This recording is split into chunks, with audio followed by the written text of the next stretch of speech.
Izin reklamasi Ancol diterbitkan Gubernur Anies Ferdinand. Orang Jakarta tidak semua goblok. Pemberian izin reklamasi di kawasan Taman Impian Jaya Ancol oleh Gubernur DKI Jakarta, Anies Baswedan, menuai protes. Baik dari pemerhati lingkungan, oposisi, bahkan pendukung setianya.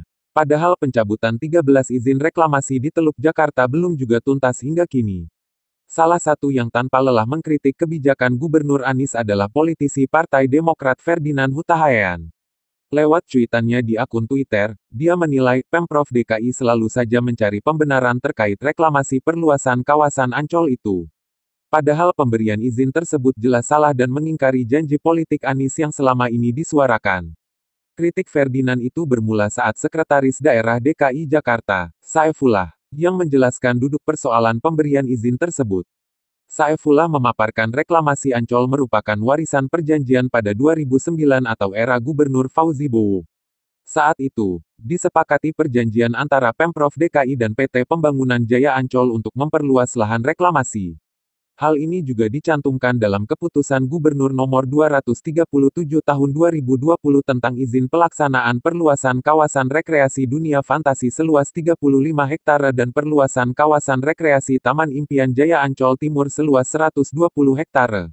Penetapan lokasi tersebut juga berpegang pada perjanjian kerjasama antara Pemprov DKI dan PT Pembangunan Jaya Ancol untuk perluasan Ancol Timur seluas 120 hektare pada tahun 2009, ungkap Saifullah, Jumat, tanggal 3 Juli tahun 2020.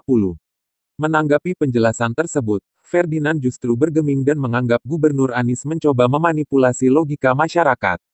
Jika memang reklamasi itu warisan Fauzi Bowo, Ferdinand berpendapat bahwa kesepakatan bisa saja dibatalkan seperti saat Anies membatalkan kebijakan Gubernur Ahok. Beginilah cara memanipulasi logika, mencari pembenaran atas sebuah hasrat yang salah.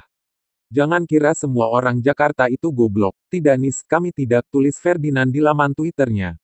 Kalaupun itu warisan Fauzi Bowo, kan bisa dibatalkan. Kalau alasan warisan, kenapa warisan Ahok lu batalin? Lanjutnya, lugas. Ferdinand beranggapan Ancol adalah BUMD sehingga perjanjian bisa saja dibatalkan tanpa adanya risiko hukum. Yang mengerutkan dahi adalah, saat Anies yang tanpa ragu mencoret kebijakan reklamasi era Ahok padahal pembatalan itu berisiko hukum. Sementara kali ini yang tanpa risiko hukum pun Anies enggan membatalkannya. Nis, Ancol itu BUMD, perjanjian bisa dibatalkan tanpa risiko hukum. Warisan Ahok saja lu batalin dengan risiko hukum. Jangan gunakan tipu-tipu logika deh, sindir Ferdinand.